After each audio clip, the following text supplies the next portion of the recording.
ನೋಡಿ, ಇದು ನನ್ನ ಫ್ರೆಂಡ್ನ ಅಜ್ಜಿ ಮನೆ. ಒಲೆಯಲ್ಲಿ ಅಡುಗೆ ಮಾಡುವಂಥ ಪದ್ಧತಿ ಇನ್ನೂ ಹಾಗೆ ಇದೆ. ಸಿಂಗಲ್ ಸ್ಟೆಪ್ಪಲ್ಲಿ ಹಾಕಿ ಹಿಂಗೆ ಹಾಕೊಂಡು ಹಿಂಗೆ ಸುತ್ಕೊಂಡು ಹೋಗ್ಬೇಕಿತ್ತು. ಕಿತ್ತು ಒಟ್ಟು ಹೊಡಿರುತ್ತೆ ಅದು. ತೋಟದಿಂದ ಹಿಂಗೆ ಹಾಸಿ ಬಂದರೆ ಸೀದಾ ಈ ನದಿಗೆ ಎಗರುದೆ. ಹೋಗ್ತಿರೋ ನೀರು ಹಿಂಗೆ ಹಾಕ್ಬಿಟ್ರೆ ಮುಗೀತು. ಇರೋ ಬರೋ ಕೊಳೆ ಎಲ್ಲ ಕಿತ್ಕೊಂಡು ಹೋಗುತ್ತೆ.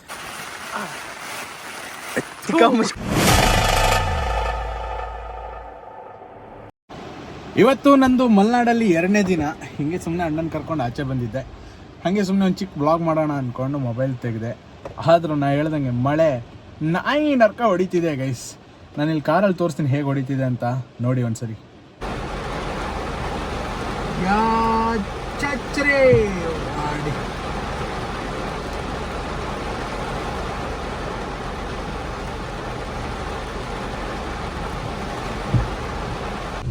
ನೋಡಿ, ಇವತ್ತು ಮಲೆನಾಡಿನ ಇನ್ನೊಂದು ದಿನ.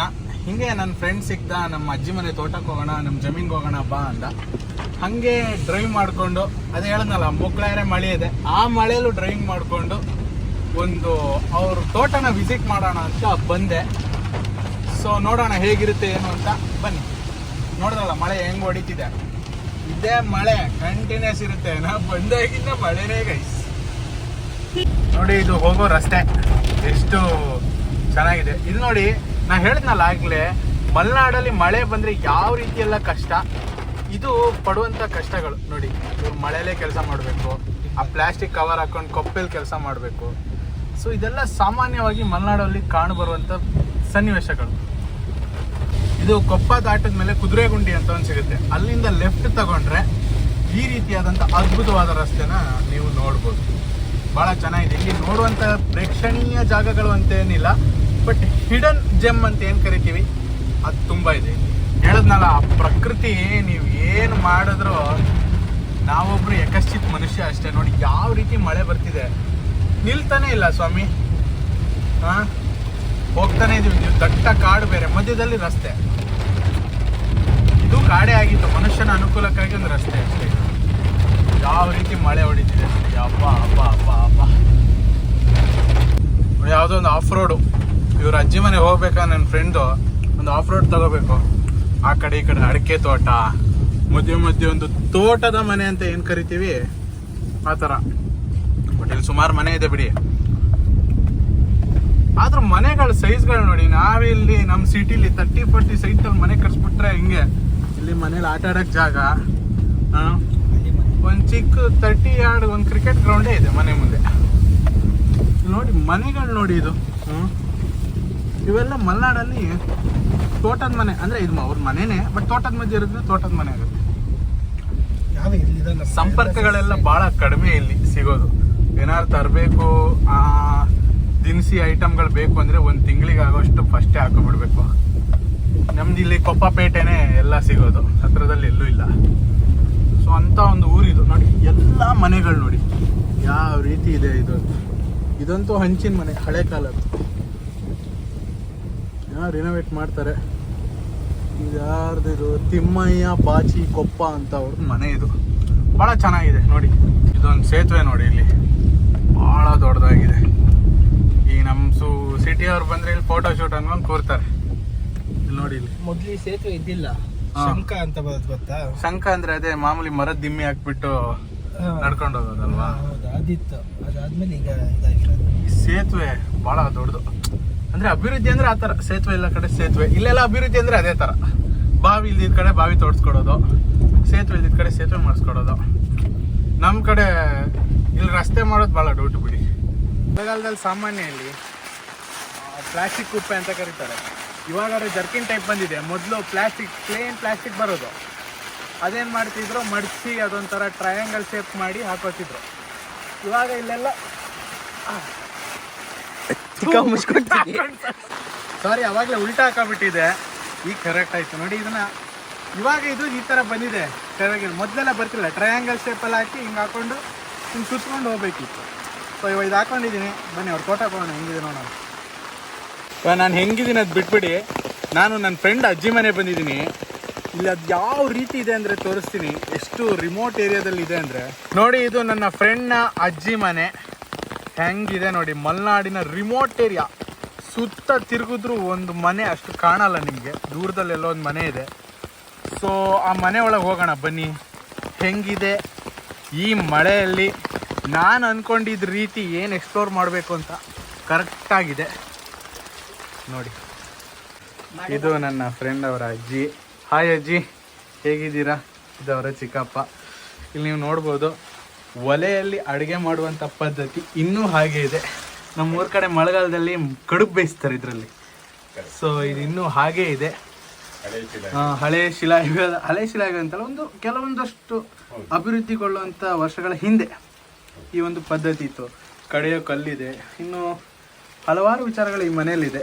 ಇನ್ನು ಡಬ್ಬಿಗಳು ಇದೆಲ್ಲ ನೋಡ್ತಿದ್ರೆ ನಮ್ಮ ಅಜ್ಜಿ ಮನೆ ನೆನಪಾಗ್ತಿದೆ. ಖಂಡಿತವಾಗ್ಲೂ ಇದೊಂದು ಅದ್ಭುತವಾದ ಜಾಗ. ಸೊ ನೋಡೋಣ ಹೇಗಿದೆ ಅಂತ. ನಮ್ಮ ಸಿಟಿ ಕಡೆ ಈ ಥರ ಟೆರೇಸ್ಗಳು ಈ ಥರ ಮನೆಗಳು ಕಾಣ್ಬೋದು. ಬಟ್ ಇಲ್ಲಿ ನೋಡಿ ಹಂಚಿನ ಮನೆಗಳು, ಅದು ಕೂಡ ಬಿದಿರುಗಳದಲ್ಲಿ ಮಾಡಿದಂಥ ಪಕಾಸಿಗಳು. ಇದು ತುಂಬ ಹಳೆ ಪದ್ಧತಿ ಈ ಮನೆಗಳು.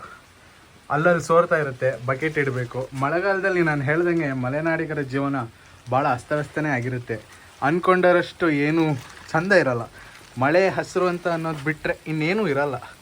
ಕರೆಂಟ್ ಇರಲ್ಲ. ಇಲ್ಲಿ ಕರೆಂಟ್ ಕಂಬ ಬಿದ್ದಿದೆ, ಅದು ಬಿಟ್ಟರೆ ಇನ್ನೇನೂ ಇರಲ್ಲ ಜಾಸ್ತಿ. ಅಲ್ಲಿ ನೀರು ಬರೋದು ಬೇಡ, ಈ ಥರ ಶೇಖರಣೆ ಮಾಡಿಟ್ರೆ ಸಾಕು. ಕೈಕಾಲು ಮುಖ ತೊಳೆಯೋಕೆ ಇದೇ ನೀರು ಸಾಕು. ಆಯ್ತು ಮಗ ಮೆತ್ತಿಗೆ. ಇದು ನನ್ನ ಫ್ರೆಂಡ್ನ ತೋಟಕ್ಕೆ ಹೋಗೋ ಜಾಗ. ಇಲ್ಲೆಲ್ಲ ತೋಟಗಳು ಹಿಂಗೆ ಏನು ಪ್ರಾಪರ್ ದಾರಿ ಇರಲ್ಲ, ನಡೆದೇ ದಾರಿ ಆಗಬೇಕು ಅಷ್ಟೇ. ಬಿಟ್ಟರೆ ಆ ದಾರಿಲಿ ನೀರು ಹರಿಯುತ್ತೆ, ಒಂದೊಂದು ಟೈಮ್ ರಕ್ತನೂ ಹರಿಯುತ್ತೆ. ಅದೆಲ್ಲ ಬಿಡಿ, ಮಲೆನಾಡಲ್ಲಿ ಸಾಮಾನ್ಯ. ಇದು ಇಲ್ಲಿನ ಅಡಿಕೆ ತೋಟ. ಈ ಮಳೆಗಾಲದಲ್ಲಿ ಏನಂದರೆ ಅಡಿಕೆಯಲ್ಲಿ ಏನೇನು ಬೇಸಾಯ ಮಾಡಬೇಕು ಎಲ್ಲ ಮಾಡಿಬಿಡ್ತಾರೆ. ಆ್ಯಕ್ಚುಲಿ ಬೇಸಿಗೆಯಿಂದನೇ ಶುರು ಆಗುತ್ತೆ, ಮಳೆಗಾಲದವರೆಗೂ ಕಂಟಿನ್ಯೂ ಆಗುತ್ತೆ. ಆಮೇಲೆ ಸ್ವಲ್ಪ ದಿವಸ ಆದಮೇಲೆ ಔಷಧಿ ಹೊಡೆಯೋಕ್ಕೆ ಶುರು ಮಾಡ್ತಾರೆ. ಅಂದರೆ ಮಳೆಗಳಲ್ಲಿ ಹುಳಗಳೆಲ್ಲ ಏನು ಅಡಿಕೆಗೆ ಹತ್ತಬಾರ್ದು ಅಂತ ಒಂದು ವಿಚಾರದಲ್ಲಿ ಮೈಲ್ ತುತ್ತಾಕ್ಬಿಟ್ಟು ಒಂದಷ್ಟು ಔಷಧಿಗಳನ್ನು ಹೊಡಿತಾರೆ. ಅದೆಲ್ಲ ನೀವು ಔಷಧಿ ಹೊಡೆಯೋ ಪ್ರೋಗ್ರೆಸ್ನ ನನಗೆ ಸಾಧ್ಯ ಆದರೆ ತೋರಿಸ್ತೀನಿ ಇನ್ಯಾವತ್ತಾರ ಬಂದು.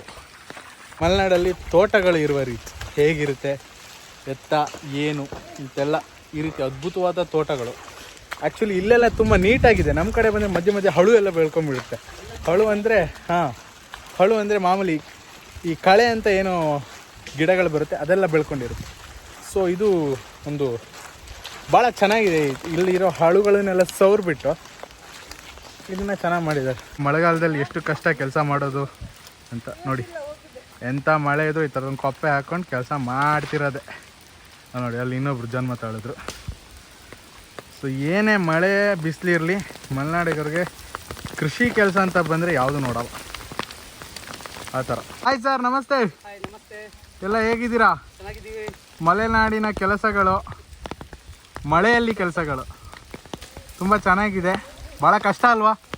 ತುಂಬ ಕಷ್ಟ ಅಲ್ವಾ ಮಳೆಯಲ್ಲಿ? ಇರಲಿ. ಆಮೇಲೆ ಬಿದಿರಿನ ಮರ ಕಡಿಯೋದು ಅಷ್ಟು ಸುಲಭ ಅಲ್ಲ ನೋಡಿ. ಎಲ್ಲ ಕಡಿದ ಮೇಲೆ ಅದನ್ನೆಲ್ಲ ತಗೊಂಡೋಗಿ ಆಚೆ ಹಾಕೋದಿದೆಯಲ್ಲ, ಲೈಕ್ ಕಮಾನ್ ಈಗ ಎಳಿತಾರೆ ನೋಡಿ. ಆ ಬಿದಿರು ಹುಡಿನ ಎಳೆಯೋದೇ ಒಂದು ದೊಡ್ಡ ಸಾಹಸ. ಅದೆಲ್ಲ ಮುಳ್ಳುಗಳನ್ನು ಕಿತ್ತು ಒಟ್ಟುಗೂಡಿರುತ್ತೆ ಅದು. ಇಲ್ಲಿ ಗಂಡಸರು ಹೆಂಗಸರು ಅಂತಿಲ್ಲ, ಎಲ್ಲ ಒಂದೇ ಸಮಾನ ಬಲಶಾಲಿಗಳಾಗಿರ್ತಾರೆ. ಯಾರು ತಲೆ ಕೆಡಿಸ್ಕೊಳ್ಳಲ್ಲ, ಯಾವ ಕೆಲಸಕ್ಕಾರು ಬದ್ಧ. ಮೊನ್ನೆ ತೋಟದ ದಾರಿಯಿಂದ ಹಿಂಗೆ ಬಂದರೆ ಎಲ್ಲಿಗೆ ಹೋಗಿ ರೀಚ್ ಆಗುತ್ತೆ ನೋಡಿ. ಎಂಥ ದೊಡ್ಡ ಹಳ್ಳ ಇದು ಹೋಗಿ ತುಂಗಾ ನದಿಗೆ ಸೇರುತ್ತೆ ಎಲ್ಲವೂ ಕೂಡ. ಸೊ ಭಾಳ ಫೋರ್ಸಲ್ಲಿ ಹರಿತಿದೆ. ನೀವು ಬೇಸಿಗೆಗಾಲದಲ್ಲಿ ಬಂದರೆ ಇಲ್ಲಿ ಕೆಳಗಡೆ ಬಂಡೆ ಕಲ್ಲೆಲ್ಲ ಸಿಗುತ್ತೆ. ಆ ಮರದ ಬುಡಕ್ಕೆಲ್ಲ ಹೋಗಿ ಫೋಟೋ ಗಿಡ ತೆಗೆದುಕೋಬೋದು. ಇವಾಗ ಹೋಗಿ ನಿಮ್ಮದೇ ಫೋಟೋ ಹಾಕೋಬೇಕಾಗುತ್ತೆ. ಹಂಗಿದೆ ಪರಿಸ್ಥಿತಿ. ಸಿಕ್ಕಾಪಟ್ಟೆ ಜೋರು ಮಳೆ ಬರ್ತಿದೆ. ಇದಾದ್ಮೇಲೆ ಇಲ್ಲೆಲ್ಲ ಮೀನೆಲ್ಲ ಹಿಡಿತಿರ್ತಾರಂತೆ ಇವರು. ನಾನು ಬಂದಾಗ ಏನು ನೋಡಿದ್ರಲ್ಲ ಹೆಂಗಿದೆ ಮಳೆ. ಇಲ್ಲೂ ಕೂಡ ಹೆವಿ ಮಳೆ ಬರ್ತಿದೆ. ಮಳೆ ಬಂದು ತೋಟದಿಂದ ಹಿಂಗಾಸಿ ಬಂದರೆ ಸೀದಾ ಈ ನದಿಗೆ ಎಗರುದೆ, ಎಂತ ಇಲ್ಲ. ಮಲೆನಾಡಿನ ದನಗಳು, ಇಲ್ಲಿನ ಕಂಟ್ರಿ ದನಗಳು ಅಂತ ಏನು ಕರೀತಾರೆ ಅದು. ಆ್ಯಕ್ಚುಲಿ ಇದು ಬ್ರಿಟಿಷರ ಕಾಲದಲ್ಲಿ ಇಲ್ಲಿನ ದನಗಳನ್ನು ಕಂಟ್ರಿ ದನಗಳು ಅಂತ ಕರೆಯೋಕ್ಕೆ ಶುರು ಮಾಡಿದರು. ಬಟ್ ಬರ್ತಾ ನಮ್ಮ ಜನ ಟ್ರೀ ತೆಗೆದುಬಿಟ್ರು, ಟ್ರೀ ಇಟ್ಕೊಬಿಟ್ರು. ಅಲ್ಲಿಂದ ಕಂಟ್ರಿ ದನಗಳಾಯಿತು. ಇದು ನಾಟಿ ದನಗಳು ಅಂತ ಏನು ಕರಿತೀವಿ ಅದು. ಇದು ಮಳೆಗಾಲದಲ್ಲಿ ಏನೇನು ಸಿಗ್ತೋ ಎಲ್ಲ ತಿಂತಾನೆ ಇರ್ತವೆ ನೋಡಿ. ಹೇಗೆ ಹೊಳೆ ತುಂಬಿ ಹರಿತಿದೆ ಅಂತ. ಈ ಹೊಳೆ ಪಕ್ಕದಲ್ಲೇ ಒಂದು ಕಾಡು ಮಾವಿನ ಹಣ್ಣಿನ ಮರ ಇದೆ. ನಿಮ್ಗೆ ಇಲ್ಲಿ ನೋಡಿದ್ರೆ ಗೊತ್ತಾಗ್ಬೋದು. ಇಲ್ಲಿ ನೋಡಿ, ಈ ಮಾವಿನ ಹಣ್ಣು ಕಾಡು ಮಾವಿನ ಹಣ್ಣು ಅಂತ. ಇದು ಯಾರು ಕೂಡ ನಿಮಗೆ ಮಾರಕ್ಕೆಲ್ಲ ಸಿಗಲ್ಲ, ಬಟ್ ಇದ್ರ ರುಚಿನೇ ಬೇರೆ. ಇದ್ರ ಮರ ನೋಡಿ, ಇದು ಈ ಮರದಿಂದ ಉದುರಿದಂಥ ಹಣ್ಣುಗಳು ಇಷ್ಟು. ಸಾಮಾನ್ಯವಾಗಿ ನಾನು ಹೇಳಿದ್ನಲ್ಲ ನಿನ್ನೆ ಹಲಸಿನ ಹಣ್ಣು ಹೆಂಗೆ ಬಿದ್ದಿರುತ್ತೆ ಹಂಗೆ ಮಾವಿನ ಹಣ್ಣುಗಳು ಬಿದ್ದಿರುತ್ತೆ. ಇದೆಲ್ಲ ಭಾಳ ಅದ್ಭುತ ರುಚಿಯನ್ನು ಹೊಂದಿರುವಂಥ ಹಣ್ಣುಗಳು. ಇದನ್ನು ತಿಂದವನೇ ನಿಜವಾದ ಪುಣ್ಯವಂತ.